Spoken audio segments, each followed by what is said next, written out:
Alam mo bang na-associate ng maraming tao ang scent sa pagiging green flag? Oo, Brad. How you smell will affect how people perceive you.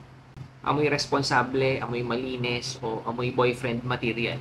It's me, Eric. Welcome back sa Pocket Sense PH kung saan gumagawa tayo ng mga honest reviews tungkol sa pabango. At sa video na to, pag-uusapan natin ang isang classic na pabango na siguradong pasok sa pagiging green flag. Versace Pour Homme. Sa initial spray, bubungad ang fresh citruses. Medyo may sharpness dahil citrusy nga. Lemon, bergamot at neroli sa top notes. Lahat yun citrusy. Fresh at uplifting, bright at energetic. Imaginein mo early morning, nakasuot ka ng planchadong polo shirt at ang linis-linis mo tignan. Habang nagsisettle, nagiging soft and clean floral ang scent. Floral pero hindi siya feminine. Floral pero masculine pa rin yung dating. Inoffensive, nothing fancy, parang ang linis-linis mo lang talaga. Habang tumatagal, mas nagiging noticeable yung slight sweetness coming from the tonka bean and amber. Sa dry down, creamy and musky, which for me adds masculinity. Pero hindi pa rin siya aggressive. Ang approachable ng dating ng scent niya. Yung overall feel, amoy mabait, amoy malinis, amoy matalino. Hindi siya matapang, hindi rin siya sobrang sweet. Sakto lang para sa office, casual days at mga meet the parents moments. Ganito rin yung amoy na palagay ko perfect gamitin sa church. Kung naghahanap ka ng scent na magbibigay ng malinis, fresh at professional vibe, great option to. Okay, shoutout muna tayo.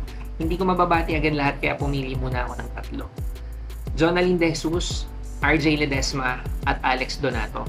Maraming salamat sa suportang tunay. Usapang performance, projection, moderate lang. Sillage, moderate lang. Tumatagal siya ng 6 to 8 hours sa balat. Sa damit, mas matagal. Hindi siya beast mode. Pero sa palagay ko, sakto lang yung balance ng scent profile niya at saka ng performance. Kumbaga, swabe lang. When and where to use. Perfect ito gamitin pang office or kahit yung mga casual na meetings or nalakad. Kung aakyat ka naman ng ligaw o kung magpapakilala ka sa magulang ng jowa mo, pwede mo to gamitin. Pwedeng signature scent, pwedeng pang daily. Pero ito yung tipo ng pang daily na mas formal lang kaunti.